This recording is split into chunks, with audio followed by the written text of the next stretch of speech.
ब्रह्माण्डमण्डलाकारं व्याप्तजेन चराचरं तत्पददर्शितं येन तस्मै श्रीगुरवे नमः। शुक्लाम्बरधर विष्णु शशिवर्णं चतुर्भुजं प्रसन्नवदनं ध्यायेत् सर्वविघ्नोपशान्तये। मुखं करोति वाचालं मूलं गायते गिरिजत्कृपातमं वन्दे परमानन्दमाधवं। शान्ताकारं भुजगशयनं पद्मनाभं सुरेशं विश्वाधारं गगनसदृशं मेघवर्णं शुभागमं। लक्ष्मीकान्तकमलनयनं योगिभिर्ध्यानगम्यं वन्दे विष्णुभवभयहर सर्वलोकैकनाथं। गुरुब्रह्मा गुरुविष्णु गुरुदेव महेश्वर गुरु साक्षात् परं ब्रह्म तस्मै श्रीगुरवे नमः।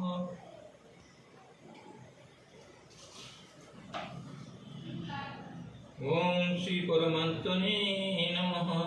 अथ द्वितीय अध्याय सांख्य योगः। संजय उवाच तं तथा कृपयाविष्टमश्रुपूर्ण कुलेक्षणं विषीदन्तमिदं वाक्यं उवाच मधुसूदनं। संजय कहिले एपरि करुणाविष्ट एवं अश्रुपूर्ण व्याकुल नेत्र शोकाकुल अर्जुन को भगवान मधुसूदन कहिले।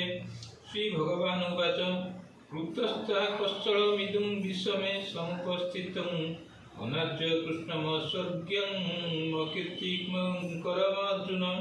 श्री भगवान कहिले हे अर्जुन तुमको यही असमय यही मुख क्यों आसीगला कारण यह श्रेष्ठ पुरुष मानक द्वारा आचरित नुहे किंबा स्वर्ग प्रदायक कि कीर्तिदायक मध्य नुहे।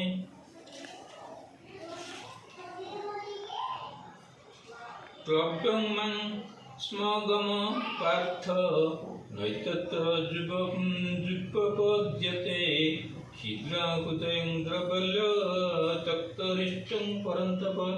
तेणु हे अर्जुन नपुंसकता प्राप्त हुआ नहीं तुम पाखे यह उचित नुहे। हे शत्रुतापन हृदयर तुच्छ दुर्बलता त्याग करी युद्ध करने ठिया हो जाओ। अर्जुन उवाच कथं विष्णु महसंख्यं ऋणच मधुसूदनं ईशुभि प्रतिजोत्स्यामि पूजाह्रवा वरिसूदनं। गुरु न हत्वा कि महानुभवान् श्रेय भोक्तुं भस्य मापहरुके हतार्थ कामस्तु गुरु नहेव भुञ्जाय भोगान् रुधिर प्रतिगोधान्। न चैत अभिघुकतरन गभीरो यदवा पञ्जय मे यदि वा न जयु जाने बहत्ता न दिवा विषमं देवे स्थित प्रमुखे दातराष्ट्र। कार्पण्य दोषोपहतं स्वभाव पृच्छामि तं धर्म समूढचेता यच्छय सन्न्यास्थित तु हितने शिष्यस्तेयं साधि माता प्रपन्नं।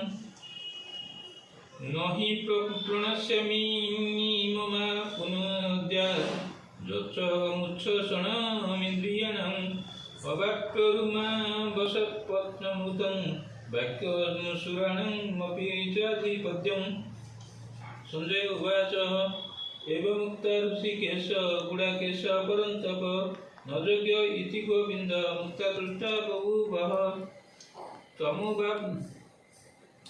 तमुवाव ऋषिकेश प्रहसन्निव भारत सेनयोरुभयोः मध्ये विषीदन्तमिदं वचः।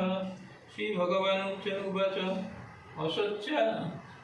असत्या च न सत्यस्तुं प्रज्ञावाद्याश्च भाषसे गदासु न गतासुश्च नानुशोचन्ति पंडिताः।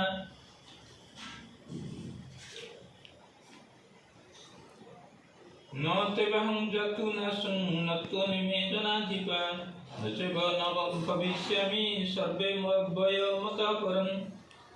देहिनोऽस्मिन् यथा देहे कौमार यौवन जरा तथा देहान्तर प्राप्ति धारस्तत्र न मुह्यते। मात्र स्पर्शस्तु कौन्तेय शीतोष्ण सुख दुःखदा आगमापायिन नित्यं शास्ति तत्त्वस्य भारत। जहि न व्यथयन्ते ते पुरुष सर्वं समदुःख सुखं धैर्यं सममृतत्वं कल्पते। न सत विद्यते भावो न भावो विद्यते सत उभयोरपि दृष्टान्तं स्तनय तत्तदर्शिभिः अविनाशी तु तद्विधि येन सर्वमिदं तत्तं विनाशमव्यवस्यास्यं न कस्यति कर्तुमर्हति अन्तवन्त इमे देहो नित्यसत्त्वशरीरिण अनाशिन प्रमेयस्य तस्मात् युध्यस्य भारत जयेन व्यतिहन्तारं यस्य न मनते हन्तम् उभवतनं विजानते न्यायहन्ति न हन्यते न जायते म्रियते वा कदाचित् न्यायभूता भविता वा न भूयम् अजो नित्यशाश्वतयं पुराणो न हन्यते हन्यमान शरीरे वेदविनाशेन नित्यं जयेन जयेन मजमं व्ययं कथं च पुरुष पार्थं कङ्घातयति अन्तिकम्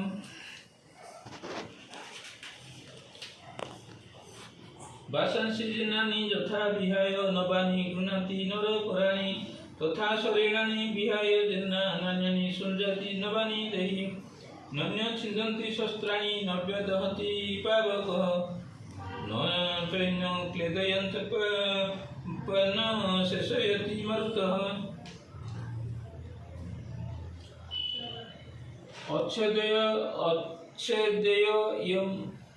अच्छेदेय मदाह्य मोक्षेश देशस्य वच नित्य सर्वगत स्थाणुरव्ययं सनातनः अव्यक्तय चिन्तमयं विकार्य समुपच्यते तस्मादेव विदितेनं नानुशोचितुमर्हसि अर्थ चैन नित्यजातं नित्यवा मनसे मृतं तथापि तुं महाबाहु नव्यशोचितुमर्हसि।